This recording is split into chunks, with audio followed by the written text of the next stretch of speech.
Bismillahirrahmanirrahim. Assalamualaikum warahmatullahi wabarakatuh.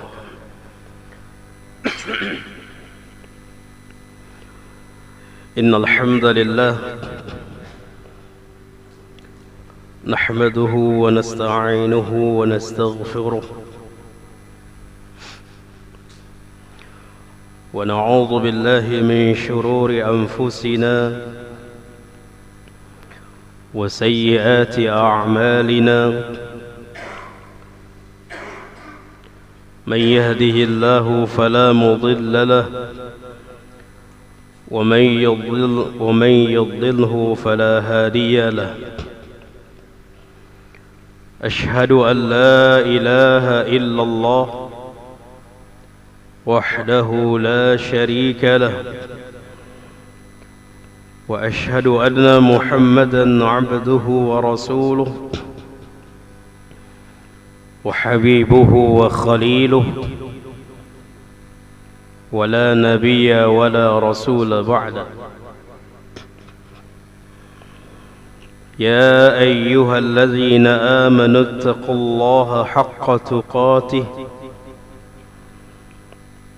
ولا تموتن إلا وأنتم مسلمون أما بعد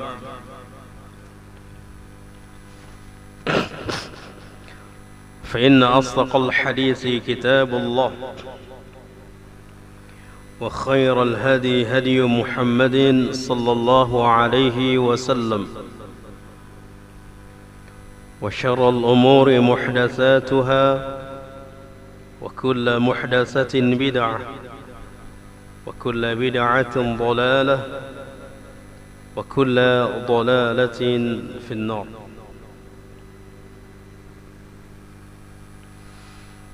أحبتي في الله رحمني ورحمكم الله. Alhamdulillah, kita bersyukur kepada Allah Azza wa Jal. Kembali Allah pertemukan kita di majlis ilmu yang mulia ini, yang merupakan kewajiban setiap muslim dan muslimah untuk belajar. Bahkan menuntut ilmu agama bukan sekadar kewajiban saja, dia adalah kebutuhan.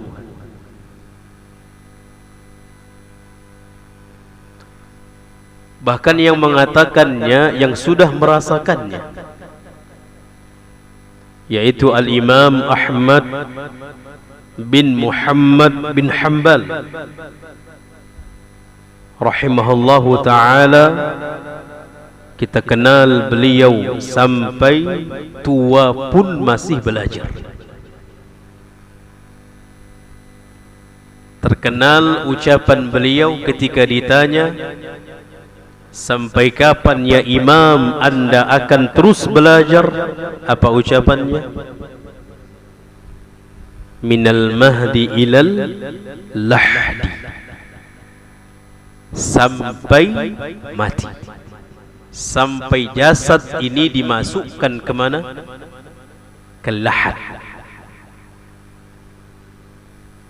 Kenapa dia mengatakan itu, dan itu perkataan bukan tanpa ada rasa, bukan. Karena dia sudah merasakannya, makanya dia mengatakan seperti itu. Terlena dengan belajar. Bahkan ada ulama yang saking nikmatnya di dalam belajar, saking kenikmatnya, terlenanya di dalam menikmati belajar, dia lupa nikah.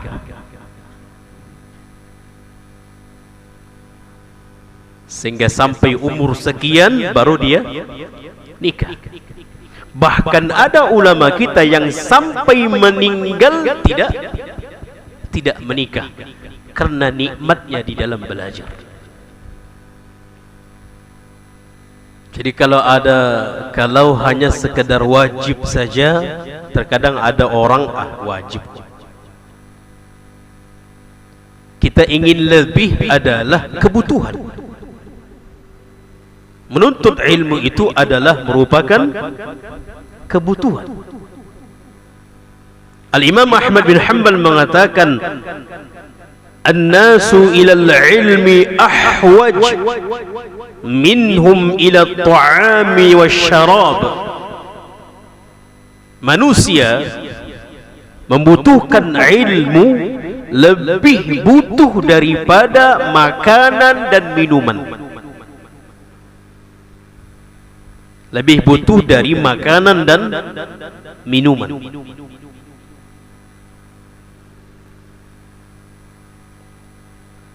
Farrajulu yahtaj ila at-ta'ami wasyarab marrah aw marratain.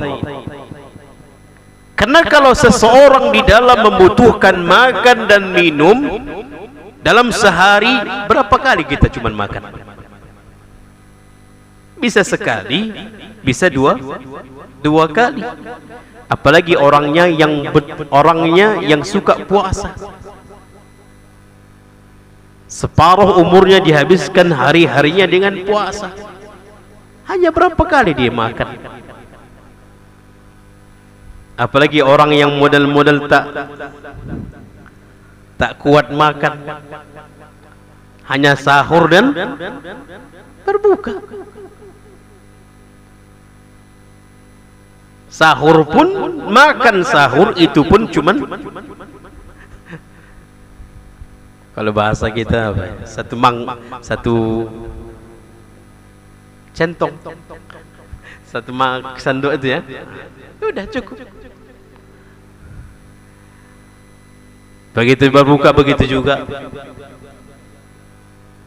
Makanya ada orang yang sehari 2 hari tak makan masih hidup atau tidak? Masih. Bahkan para ulama mengatakan sebatas untuk mendirikan tulang punggung kita ini sudah cukup. Tidak lagi bungkuk, tidak kena menahan lapar. Tadi kan gini, tulang ini semakin bungkuk dia, karena menahan lapar, dia menahan perut. Maka ketika dia makan, maka berdiri, maka cukup hanya berdirikan saja. Bahkan kalau para ulama itu lebih suka mereka lapar-lapar. Subhanallah. Karena tujuan mereka hidup bukan untuk makan, tapi mereka jadikan makan itu untuk mempertahankan hidup saja. Ada orang tujuannya untuk makan. Maka kata Imam Ahmad, seseorang itu butuh makan cuma sekali atau 2 kali. Namun kebutuhan dia terhadap ilmu seperti nafas. Kebutuhan dia terhadap ilmu agama seperti bernafas.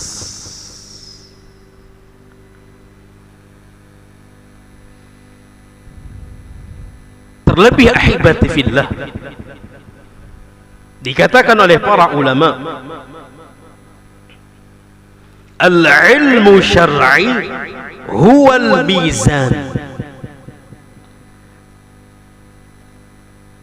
Ilmu agama itu adalah sebuah ukuran, sebuah timbangan atas ucapan dan perbuatan orang.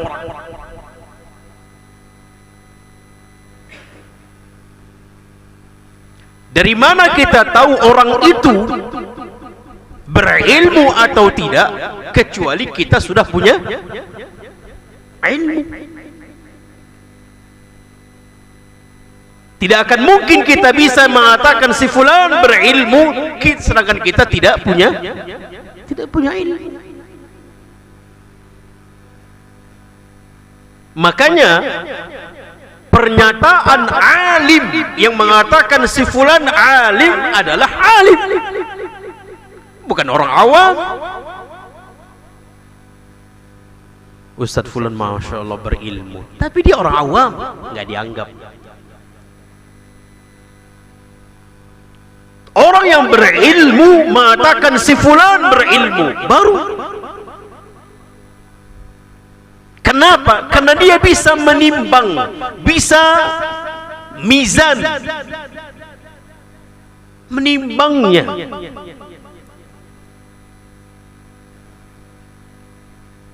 Apalagi manusia sekarang banyak orang berbicara,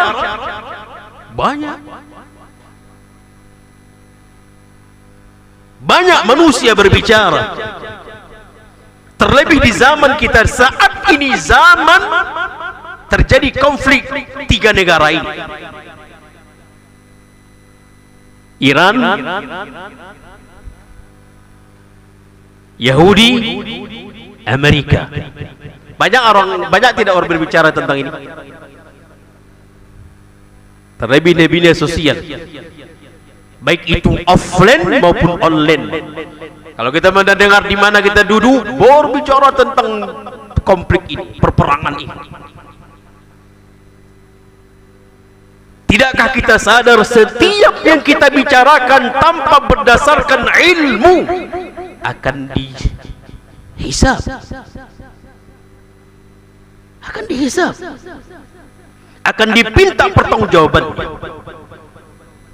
Apalagi sekarang ada orang mengatakan siapa yang tidak mendukung Iran dia adalah pengikut Yahudi. Ya Rabbi. Makanya dikatakan al-ilmu syar'i huwal mizan. Ketika kita berpijak di atas ilmu, dan ilmu itu akan menimbang atas setiap ucapan dan setiap perbuatan dan setiap bersikap. Ilmu. Saat ini misalnya konflik, bagaimana sikap kita yang berpijak di atas ilmu? Maka butuh ilmu.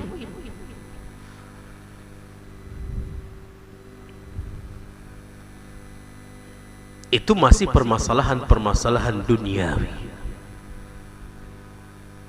Terlebih permasalahan akidah, terlebih permasalahan ibadah, terlebih permasalahan akhirat, sangat membutuhkan ilmu agama. Sepakat nggak ini, Pak?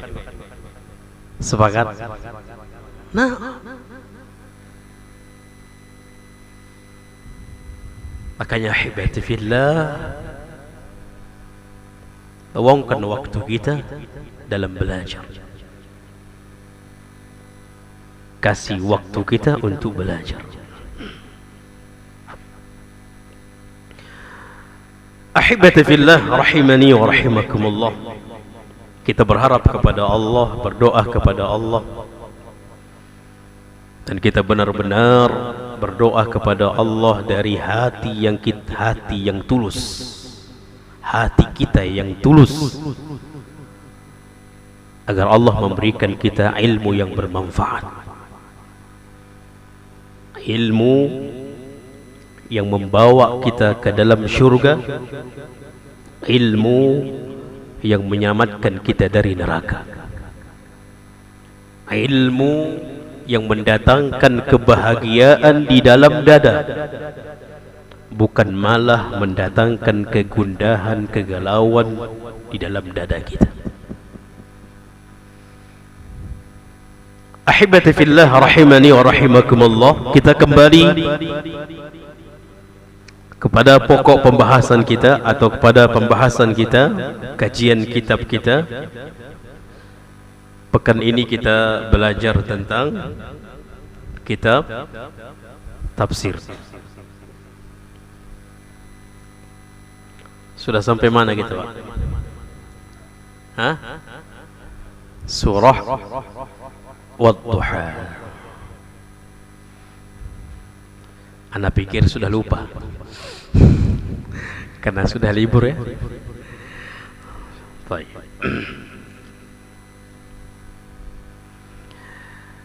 Ada beberapa ayat yang sudah kita ambil dari surah Wad-Duha, namun untuk menguatkan ingatan kita, kembali kita ulangi.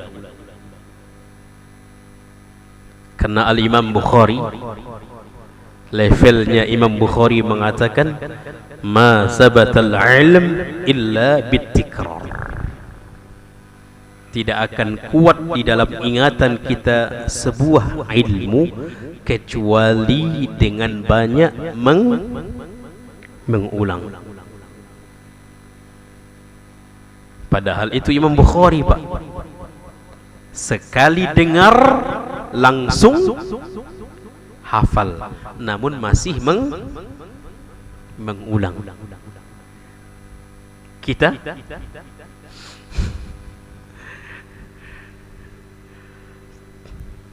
Imam Bukhari itu suka mengulang-ulang. Imam An-Nawawi suka mengulang-ulang. Setelah dia pulang dari syekh, dari majlis bersama syekh, dia mengulang-ulang di rumah. Dia buka catatan. Makanya alhamdulillah kita sekarang ada rekaman. Ada rekaman. Kita ingin tahu kembali, lebih menghayati lagi surah Wad-Duha ini. Oh, ada rekaman. Kita buka.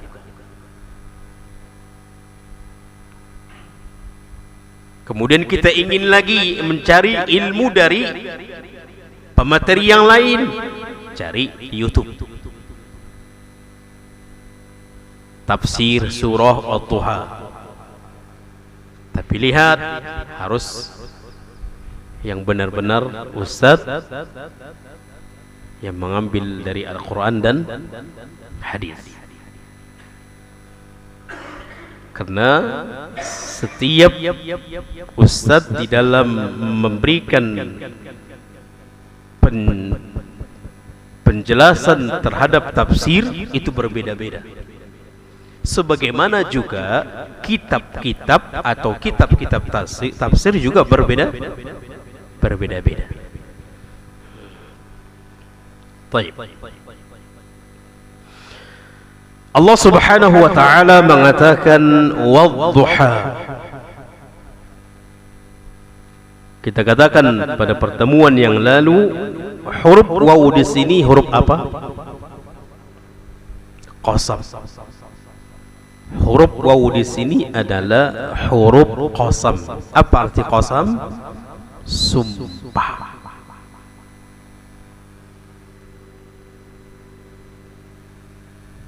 Karena ada juga waw yang bersifat penghubung. Yang bersifat penghubung. Ini waw biasanya, waw yang di awal-awal biasanya huruf qasam, waw huruf qasam itu di awal. Seperti di ayat ini, Wad-Duha. Jadi kalau dia waw yang fungsinya bersumpah, untuk sumpah qasam, maka diartikan demi. Diartikan demi, bukan lagi dan. Karena ada waw yang hanya diartikan dengan dan. Muhammad wa Umar, berarti artinya Muhammad dan Umar. Waw di situ artinya dan. Tapi kalau waw qasam diartikan demi. Karena itu adalah fungsinya untuk sumpah. Jelas ini, ikhwan? Jelas? Hah?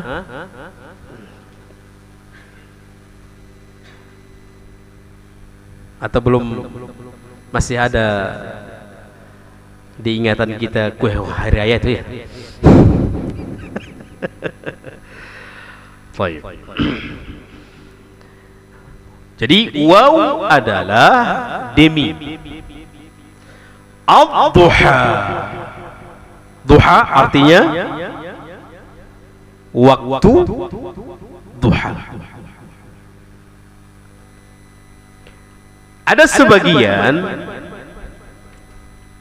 yang menyatakan bahwa duha itu artinya siang.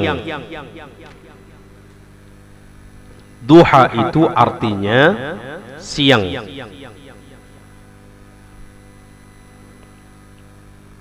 Dengan dalil di dalam surah Al-A'raf. Surah Al-A'raf. Surah Al-A'raf itu setelah surah apa? Surah Al-An'am.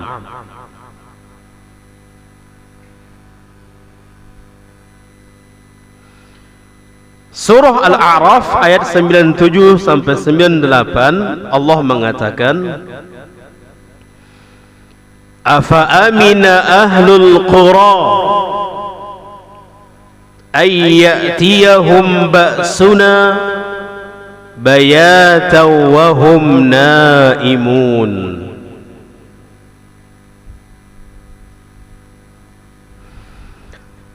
Apakah penduduk desa itu,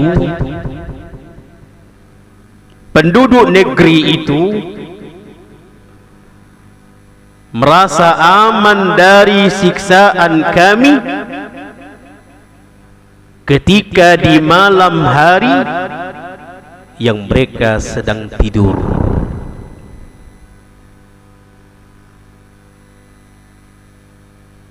Sedang mereka sedang tidur. Di ayat ke-98 Allah mengatakan awa amina ahlul qura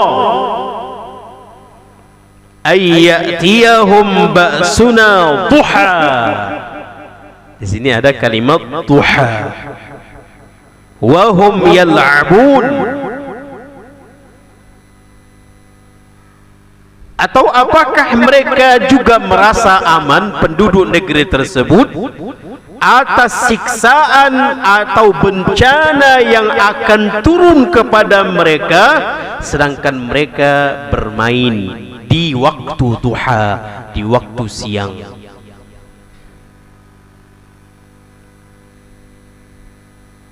Jadi sebagian mengartikan duha ini adalah waktu siang. Namun pendapat yang lebih mendekati kebenaran yang rajih, duha itu adalah waktu duha. Kalau waktu siang itu bahasanya an-nahar. Allah tidak mengatakan wan nahar, waktu siang, tapi Allah mengatakan waktu duha. Dan dari segi keistimewaan atau kekhususan waktu duha dengan waktu siang berbeda. Makanya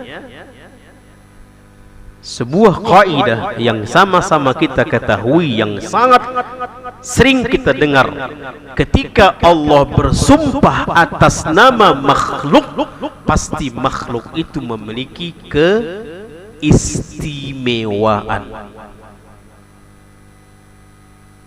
memiliki keunggulan dari makhluk-makhluk yang lain.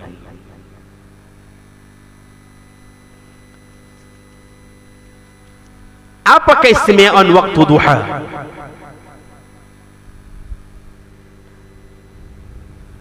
Di antara keistimewaan waktu duha adalah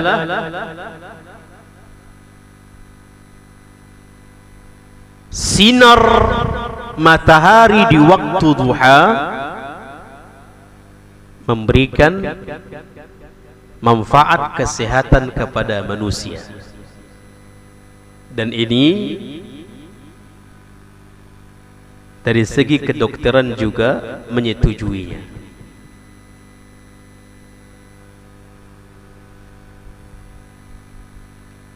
Berbeda dengan terik matahari di waktu siang.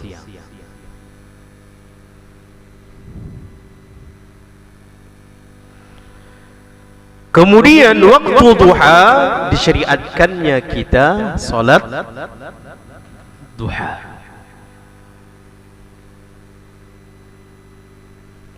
15 menit setelah terbitnya matahari itu sudah masuk waktu duha. 15 menit setelah masuk waktu setelah terbitnya matahari. Makanya sebagian ulama menyamakan antara solat syuruk dengan solat duha. Sebagian ulama menyamakan solat syuruk yaitu solat duha. Sebagian ulama tidak. Syuruk dengan duha berbeda.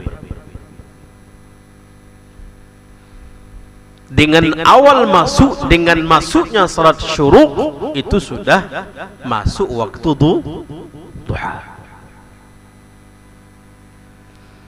Itu awal masuk. Afdal waktu duha kapan? Ketika teriknya itu sudah mulai panas. Jam berapa itu kira-kira, Pak? Jam 10 atau jam 11. Di situ seafdal waktu duha. Berarti di situ waktu kita afdalnya salat duha. Dan di waktu yang seperti itu kita lagi ngapain?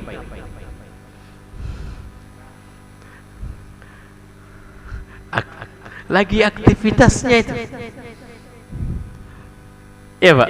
Waktu jam 10 itu aktivitasnya.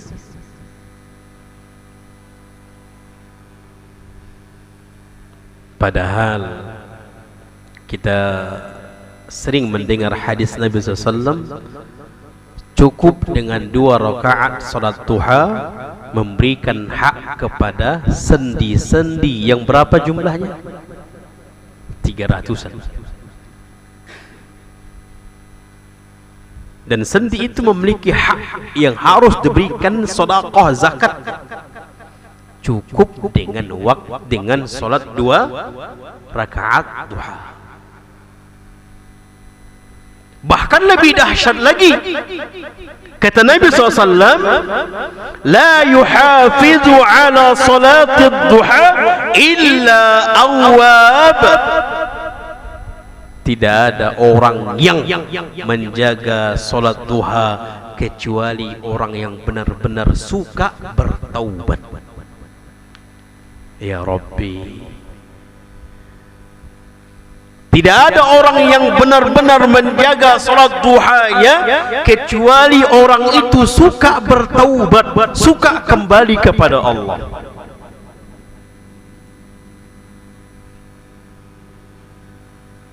Berarti dianjurkan kan salat duha, Pak?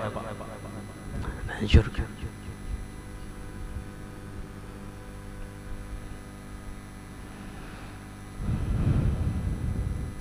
Kemudian juga di waktu duha itu disebutkan di dalam tafsir, seperti tafsir Al-Baydawi, dijelaskan bahwa di waktu duha itu Nabi Musa berbicara dengan Allah. Di waktu duha itu Allah berbicara dengan Nabi Musa. Di mana Allah berbicara dengan Nabi Musa? Di Bukit Tur Sina. wa turi sinin. Surah apa itu? Surah At-Tin ya. Sudah kita ambil belum? Sudah kita pelajari belum? Surah At-Tin. Udah. Wat-tini waz-zaitun wa turi sinin.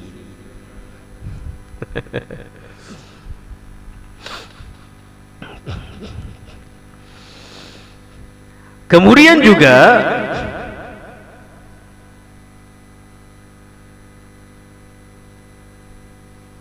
di waktu duha itu juga berimannya penyihir Fir'aun di waktu duha.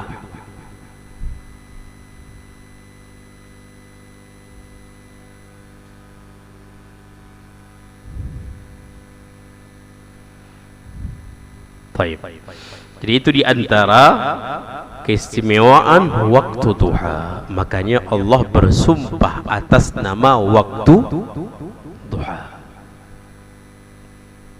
Jadi ahibati fillah, kalau misalnya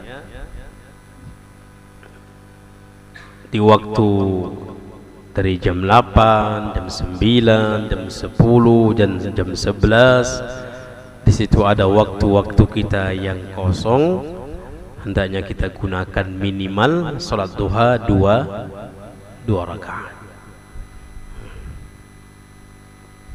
Baik.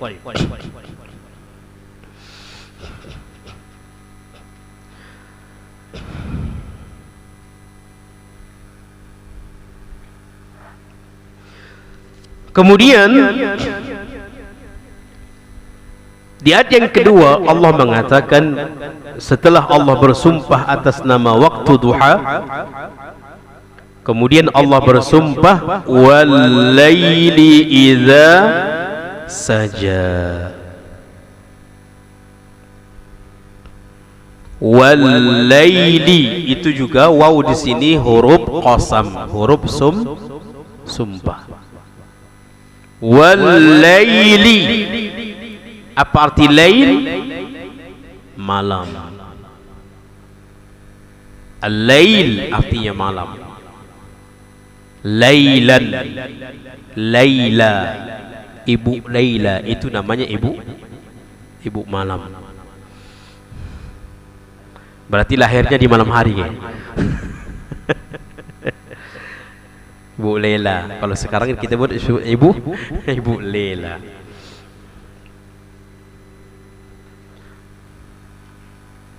Jadi wal-laili, demi malam.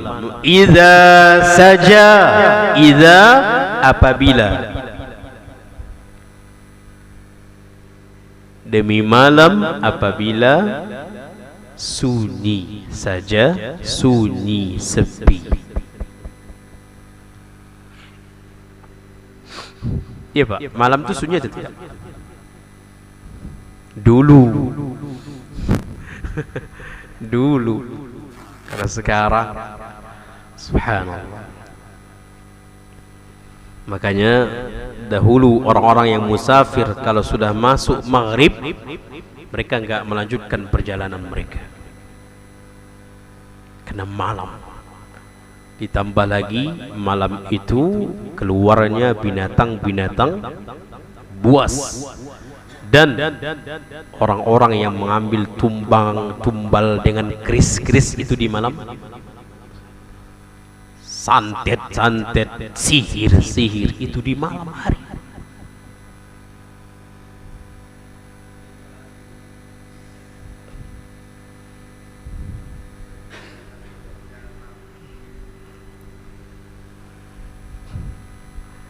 Sunyi dulu ya, kalau sekarang subhanallah.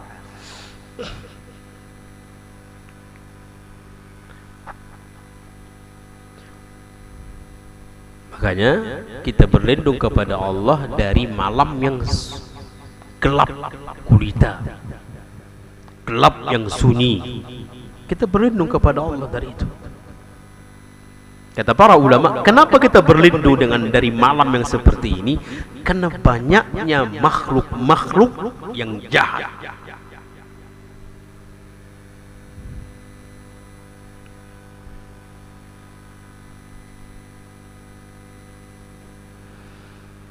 Makanya syariat kita malam itu berfungsi untuk di mana? Istirahat atau kerja? Istirahat. Sehingga dengan manusia istirahat di malam itu, jadilah malam itu sunyi, sepi.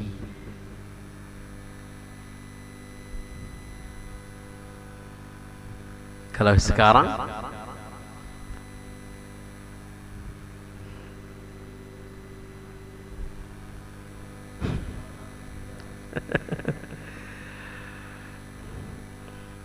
وَجَعَلْنَا اللَّيْلَ لِبَاسًا وَجَعَلْنَا النَّهَارَ مَعَاشًا.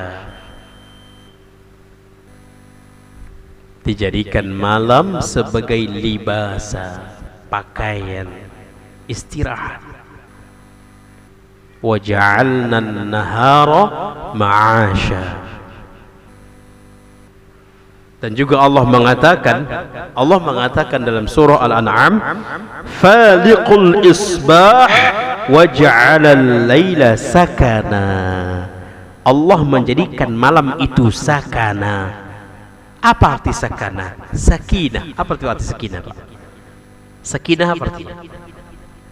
Ketenangan. Jadi tenang malam itu. Malam hari itu kita usahakan diri kita tenang, benar-benar istirahat, tenang. Capek kita di siang hari atau pagi hari, siang hari, tenangkan di malam, istirahat di malam hari.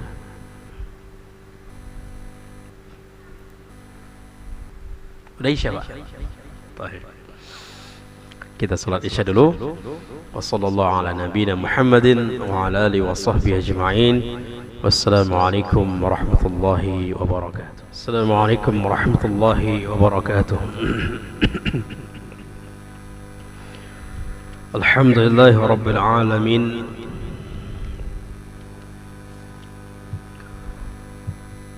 Wassalatu wassalamu ala ashrafil anbiya'i wal mursalin wa ala alihi wa ashabihi ajma'in. Ikhwani wal akhwati fid din, rahimani wa rahimakumullah.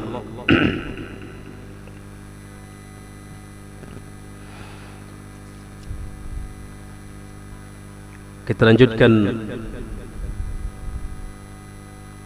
pembahasan tafsir kita. Tadi kita berhenti di ayat yang kedua. Wal laili idza saja, demi malam apabila saja ini banyak artinya, tenang, gelap, sunyi.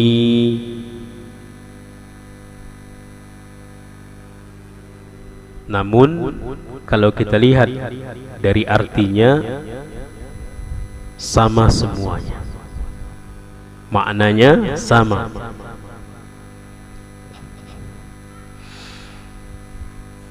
Kemudian di ayat yang ketiga,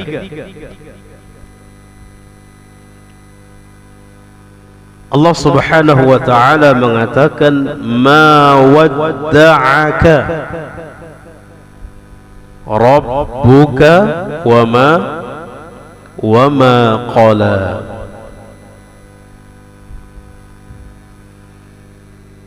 Ma wadda'aka, tidaklah meninggalkanmu. Ma wadda'aka, tidaklah meninggalkanmu.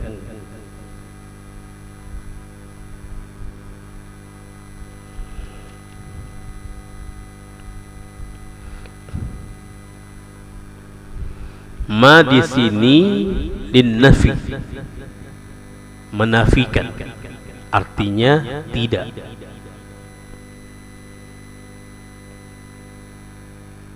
Siapa yang tidak meninggalkanmu? Mu di sini siapa? Kepada siapa turun ayat ini? Muhammad, Nabi kita Muhammad. Ma wadda'aka, tidaklah meninggalkanmu. Mu di sini adalah Rasulullah. Ka, khitabnya kepada Rasul.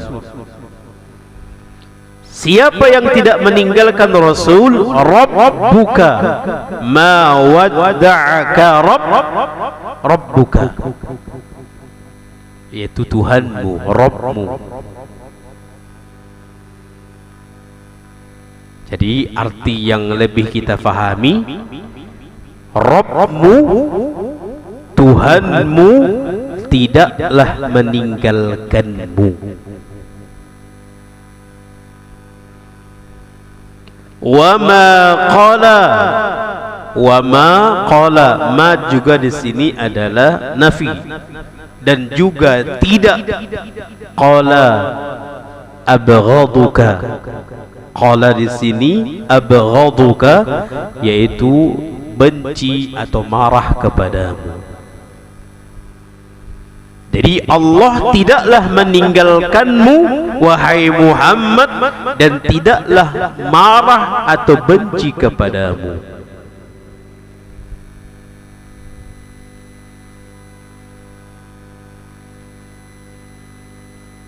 Kira-kira kalimatnya faham ini, Pak? Tidaklah Allah meninggalkanmu wahai Muhammad, dan tidaklah Allah membencimu. Faham ini, Pak? Inilah jawaban dari asbab turunnya surah ini. Asbab turunnya surah ini adalah Ummu Jamil, istrinya Abu Lahab. Istrinya Abu Lahab mengatakan kepada Rasulullah tentang ketidakdatangannya Jibril membawa wahyu. Disebutkan dalam riwayat ada 2 hari atau 3 hari Jibril tidak datang. Dalam riwayat lain Nabi itu sakit.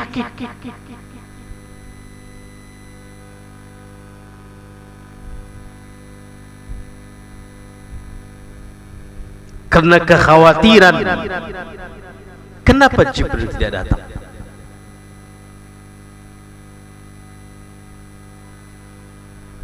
Maka Ummu Jamil mengatakan, semoga syaitanmu wahai Muhammad meninggalkanmu. Jadi istrinya Abu Lahab mengatakan Jibril itu siapa? Syaitan.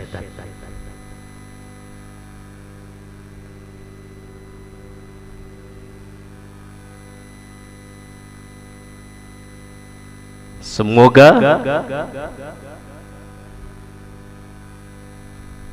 apa kata Imra'ah min Quraisy atau istrinya Abu Lahab, Ummu Jamil namanya, abta'a alaihi syaitanuhu,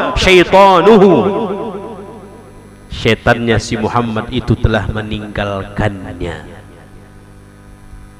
Yang dimaksud di sini siapa? Malaikat Jibril.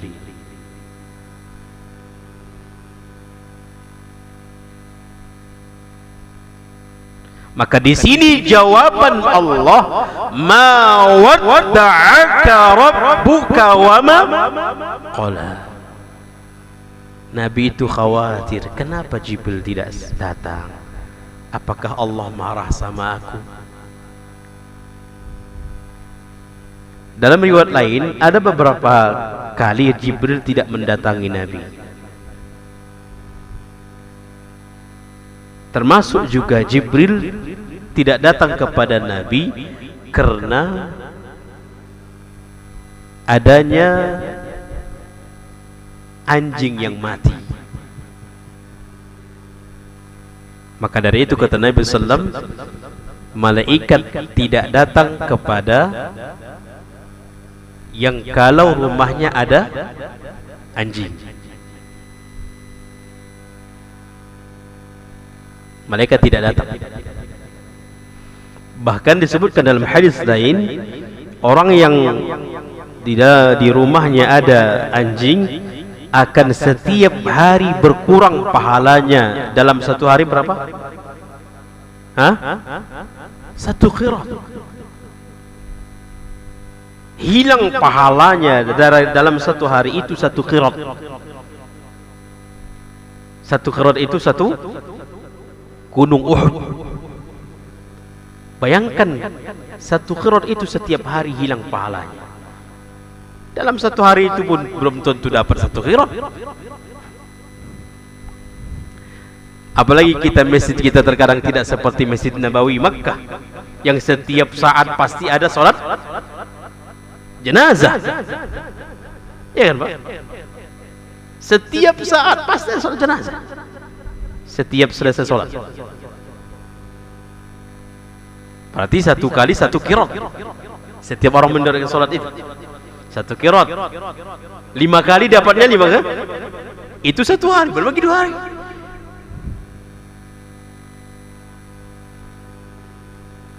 Ini jangankan untuk mendapatkan 1 qirat, malah setiap hari dalam 1 hari kalau dihilangkan 1 qirat pahalanya. Orang yang di rumahnya ada anjing.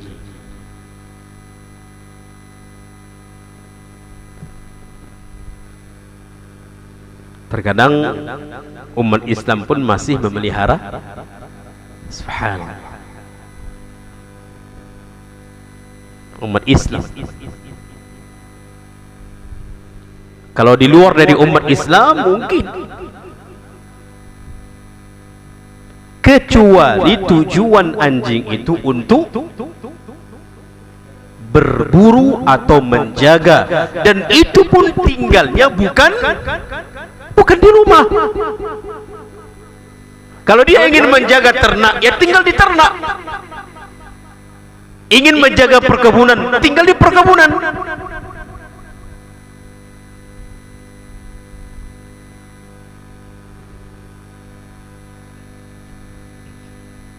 Terkadang umat Islam pun masih menjaga, memeliharanya.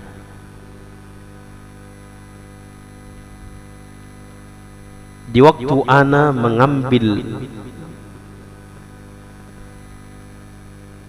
S2 ilmu hadis, di antara dosen ada doktor filsafat. Apa katanya? Umat Islam ini bodoh, tidak mau memelihara anjing. Yang mau memelihara kucing. Padahal katanya jauh lebih bermanfaat memelihara anjing daripada kucing. Itu kebodohan umat Islam. Itu yang berbicara doktor filsafat.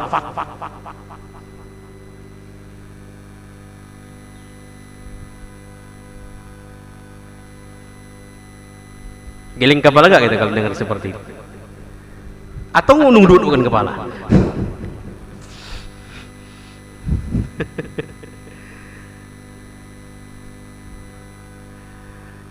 Baru dia tanya, sebutkan satu dalil pengharaman memelihara anjing, katanya.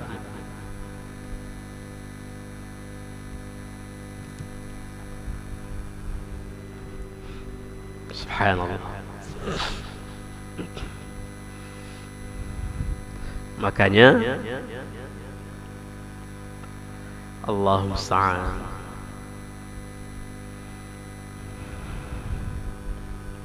Kalau tidak kuat basic, bisa hanyut.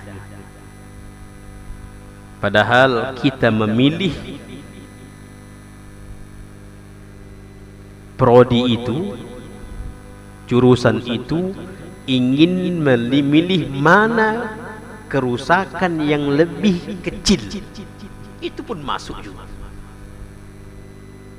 Apalagi kalau sudah sampai berbicara tentang apa namanya dalam agama itu? Perbandingan agama. Itu lebih dahsyat itu. Allah musta'an. Jadi hibati fillah, disinilah Allah mengatakan, menurunkan kepada Rasul, ma wadda'aka rabbuka wa ma qala. Wahai Muhammad, Allah tidak meninggalkanmu. Makanya Pak, dalam surah Wadduha ini berbicara tentang keutamaan, kenikmatan yang Allah berikan khusus kepada Nabi kita Muhammad. Yang ini berbentuk zahirnya. Kalau yang berbentuk hakiki atau berbentuk yang tidak nampak, sir, nikmat Allah yang Allah berikan kepada Rasul khusus adalah di dalam surah Alam Nashrah.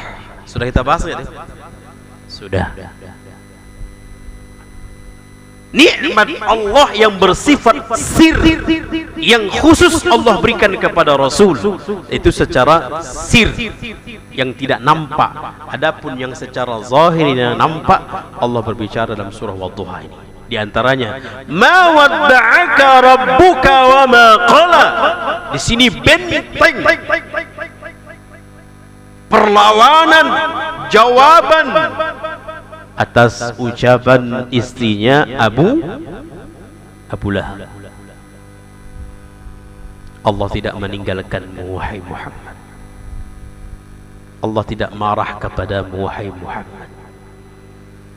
Allah jemaah, ini menunjukkan Rasul itu takut sekali kalau Allah meninggalkannya. Itu Rasul. Bagaimana dengan kita? Jangan sampai Allah meninggalkan kita, Allah tidak peduli dengan kita, Allah marah dengan kita. Na'udzubillah. Disebutkan dalam sebuah hadis, ada 3 golongan yang Allah tidak peduli dengan mereka nanti di hari kiamat. Saking tidak pedulinya, menoleh pun tidak. Saking tidak pedulinya, saking tidak pedulinya Allah kepadanya, melihatnya pun tidak.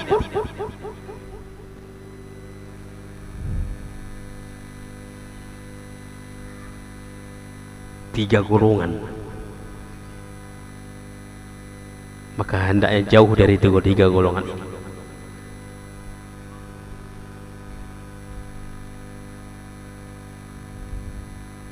Siapa 3 golongan itu? PR itu ya. Yang musbil. Tahu Pak arti musbil?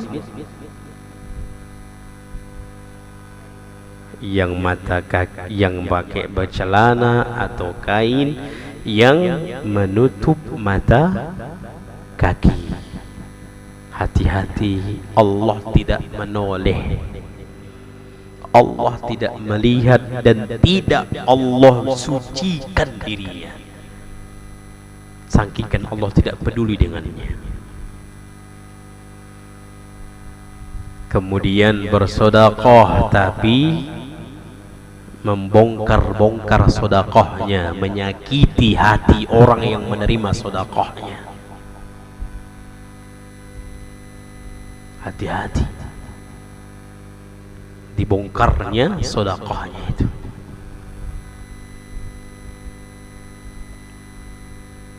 Menyakiti orang yang bersedekah, orang yang menerima sedekah. tersakiti hatinya. Yang ketiga PR. Tapi dah dapat itu nanti itu. 3 golongan yang tidak dilihat oleh Allah. Lihat nanti. Nanti di hari kiamat. Jadi hibati fillah, hendaklah kita rasa takut Allah tidak menoleh kita, Allah tidak perhatikan kita, Allah tidak cinta kepada kita, Allah tidak sayang kepada kita, Allah benci kepada kita, Allah marah sama kita. Takut kita. Allah berpaling dari kita. Ya Allah, kalau sudah Allah berpaling dari kita, subhanallah, wallahi tidaklah Allah berpaling dari hamba, tidaklah Allah benci kepada hamba, tidaklah Allah marah kepada hamba, kecuali hamba itu benar-benar kurang ajar.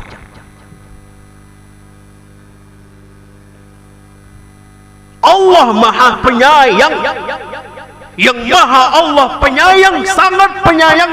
Kenapa Allah marah kepadanya? Kenapa Allah benci kepadanya?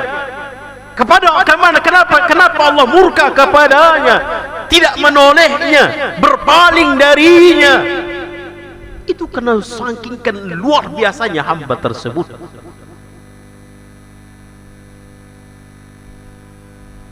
Sedangkan Allah yang maha pemurah, Allah yang maha penyayang.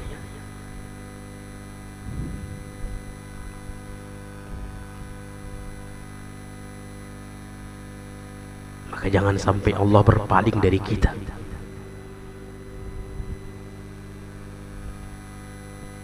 Disebutkan di antara para ulama mengatakan, disebutkan di antara Allah berpaling, tanda Allah berpaling dari seorang hamba adalah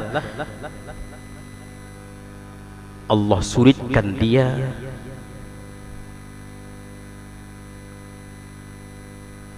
Allah tidak berikan kemauan ke dalam dirinya dalam belajar agama. Itu tanda, kata para ulama, Allah berpaling dari seorang hamba.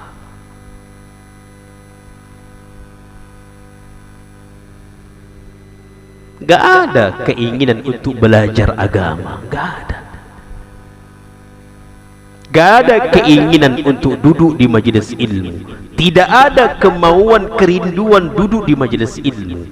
Wallahi, itu tanda Allah berpaling darinya. Na'udzubillah.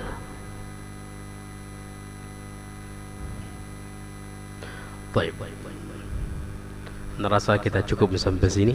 InsyaAllah pada pertemuan akan datang kita masuk ke ayat yang keberapa? Keempat, insyaallah.